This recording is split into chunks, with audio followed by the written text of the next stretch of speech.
Do you ever find yourself doom scrolling through LinkedIn, seeing another competitor's huge announcement or record breaking quarter, and suddenly your own perfectly good achievements feel a little bit beige? That delightful cocktail of admiration, envy, and a sudden urge to either give up or buy a flashier plant for your desk, that's my signal. That's my signal. That's my signal to know that that professional comparison, that's a trap. And it's not just stealing your joy, it's probably sabotaging your success. Hey there, welcome to the Sunday Spark, where we ditch those Sunday scaries and ignite some serious inspiration before the work week. I'm Faye Chappell, your semi-sassy guide and the founder of the Regeneration Company, and I'm here to help you crush burnout, brainstorm big ideas, and remember that success should actually feel good. So grab your coffee, strap in, and let's spark some insight. So welcome.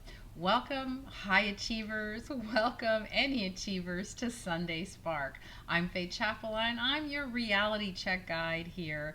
And today we're dragging a sneaky saboteur into the spotlight. Stop staring at their highlight reel. How comparison actually kills your competitive edge, and how you can actually use envy productively. So let's be real. In the business world, a little awareness of the competition is healthy, right? But when does market research morph into morbid obsession, right? With everyone else's wins, right? Leaving you feeling like you're perpetually playing catch up from the kids' table. Who wants to be at the kids' table? I know I don't. So let's dissect it. Let's think about why your brain is practically wired to compare, and how the digital world throws gasoline on that fire. And the brutal truth about how constantly measuring yourself against others actually dulls your unique value proposition, makes you reactive, not strategic. We want to know how to pivot from compare and despair to really analyze and strategize, right? Even using that twinge of envy as a productive kick in the pants. So let's talk about that and talk about some actionable tips today to make sure that you're focused in your own lane. And I want you to focus on your customers and build your brand or career that's authentic, unapologetically you. So if you're ready to stop letting your curated successes dictate your strategy and really start leveraging your unique edge, fantastic. Let's get started, okay? If you're an entrepreneur, then the pressure to keep up with the Joneses can be immense. You see a competitor launch something flashy and you panic and you say, oh my God, I should do that too, right? I remember I had a client, and let's call him Panicked Pete. So Pete ran a boutique marketing agency, and every time that his main competitor launched a new service or they posted a glowing client testimonial, Pete would spiral. He tried to emulate them, offering similar services, mimicking their messaging, right? And then his own agency started to feel like really a watered down version of the other guy and his team. And that was, you were constantly scrambling, and so was Pete. That's the feeling, right? Result was really burnout. He had confused clients, he had stagnant growth, right? So contrast that with one of my other clients, Sarah. Sarah was much more strategic. Sarah also ran a marketing agency. She watched her competitors, of course, but instead of copying, she asked, what are they doing well that really resonates with a market need? What are gaps that they're not filling that my unique skills might actually be able to fill? So how can I actually double down on what makes my agency distinct and valuable, rather than just being a little slightly different flavor of the month, right? So Sarah used the competitive awareness not to feel inadequate, but to really sharpen her own differentiation. She focused on a niche, right? A niche that actually the other competitors ignored. And so she built a fiercely loyal client base around it, right? So every time you see something that's great, you want to do it, make sure that you say, okay, I can do it, but what's my take on it? What's my proposition? What aren't they doing, right? Their highlight reel is not your playback, right? What works for them is based on their strengths, their audience, their journeys. So blindly copying is a recipe for, I'm not going to say disaster, it's more like mediocrity, right? When you think about differentiating yourself or really disappearing, right? Comparison can make you blend in, but true competitive edge comes from clearly defining and boldly communicating your unique value proposition, right? What problem do you solve for whom in a way that no one else does, right? And use envy as a data point or a data point, depending on where you're listening from, not a dictator, right? That twinge of, I wish I had client, product, I wish I had the PR, that can be a clue. Instead of wallowing in it, ask yourself, what underlying desire or what goal does this envy point to for my business, right? How can I achieve a similar outcome in my authentic way?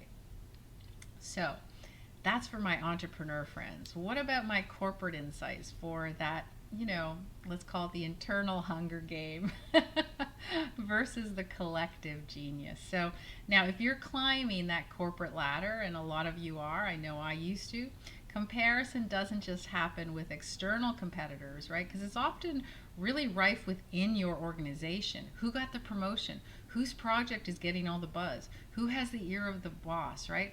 That internal hunger games can really be toxic. There was a department in a large tech company that I was working with where internal competition was so fierce that people were actually they were practically hoarding information, and they were subtly sabotaging colleagues just so they could look better, right? Team morale was really low.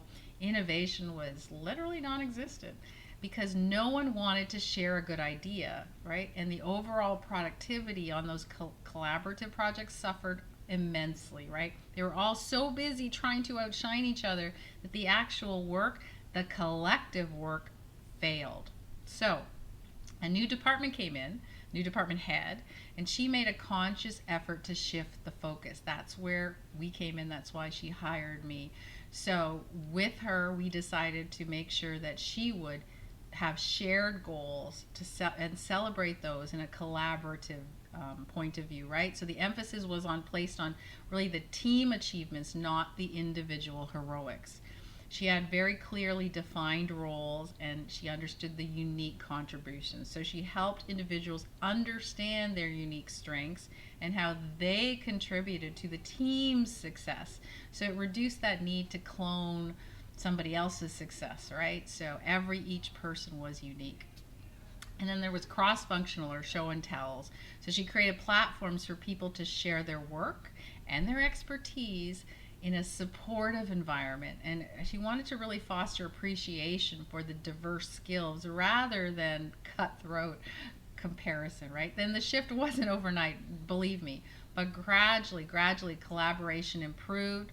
Innovative ideas started to surface, and the department became known for its positive culture and strong results. One person can make a difference. So, if you are a corporate climber or a leader, then here's some lessons for you. I want you to really focus on your own scorecard. What are your KPIs? What skills are you trying to develop? What unique value do you bring to your role and the team? So trying to be a second-rate version of the office superstar is really a losing game. So what makes you unique?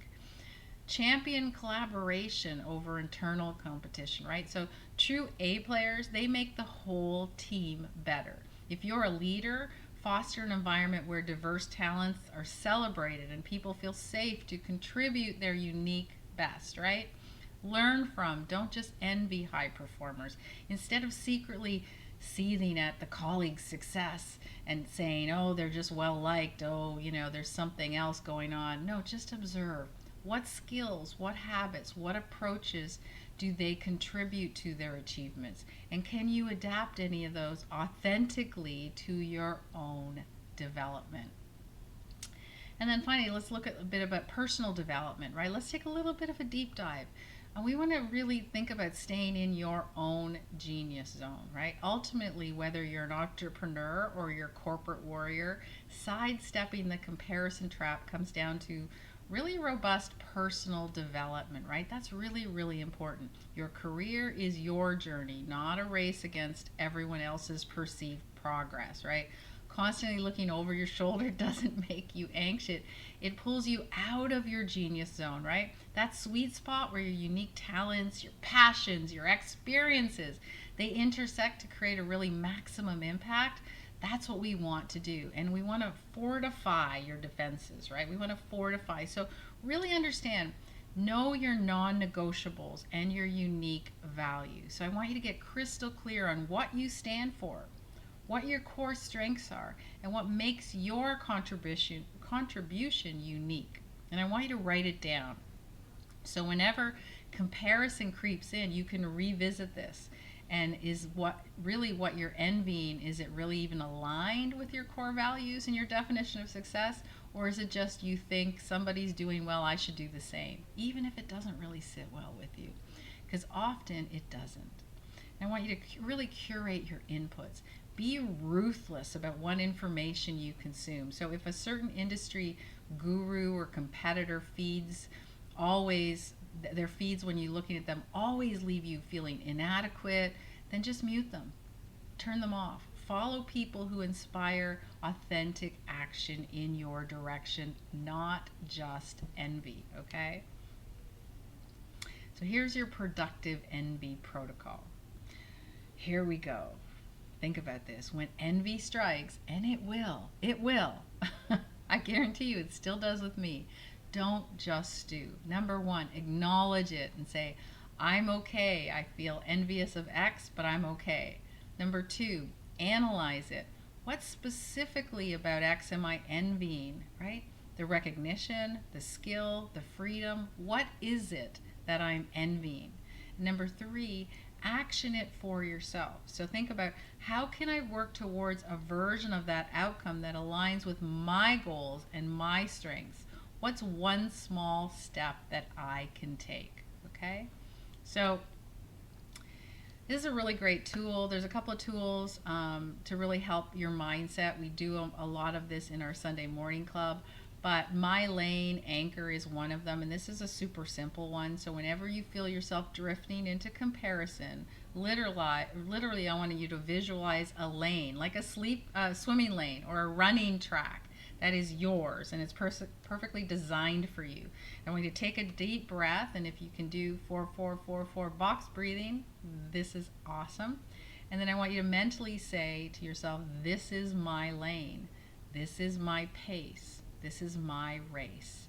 And that will give you a quick mental reset to really bring your focus back to your own game in your own lane, okay? If you do get envious, if you do get anxious, I want you to really think about focusing, giving your mind some fuel, right? Because brain needs good fuel to avoid comparison spirals.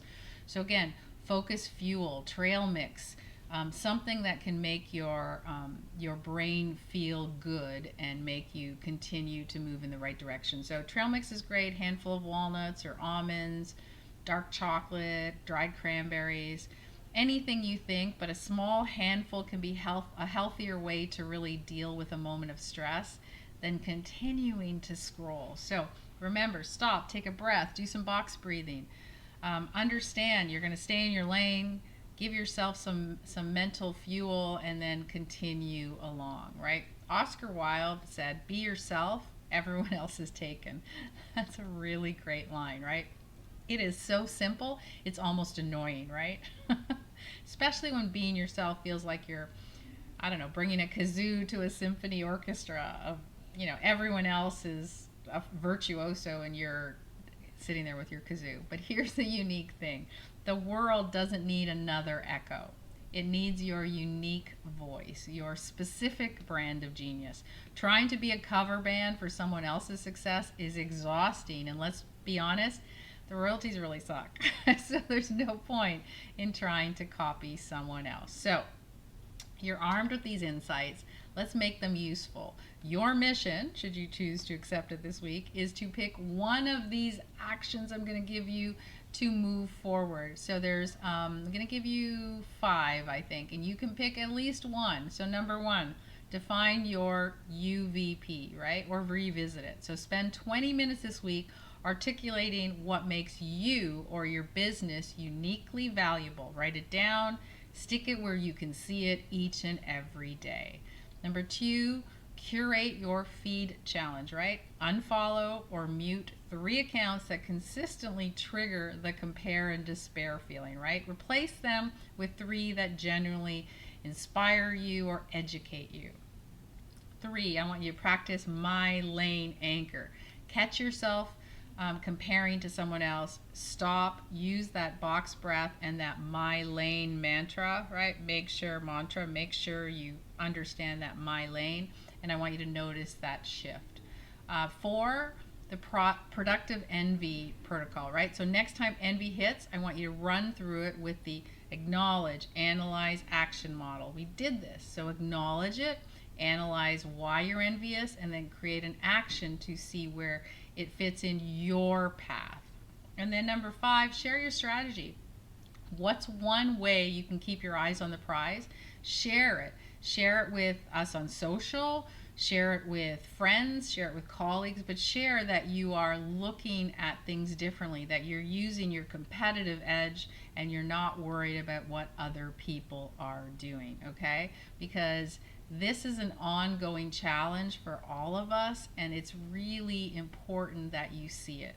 And it's important that you acknowledge it, and it's important that you move forward. So if this episode sparked something for you, I would really appreciate you rating, reviewing, sharing. That would be amazing. Help spread the word that success doesn't require losing your sanity to really comparison games, right? And remember, their highlight reel is just that, a reel. So focus on directing your own blockbuster, right? I'm Faye Chappell. Thanks for sparking with me, and I will see you next week. Well, you've just had your Sunday spark. How's that for a power-packed start to the week? If you're ready for more tips, laughs, and let's get real moments, be sure to subscribe and share this podcast with all of your friends and your crew.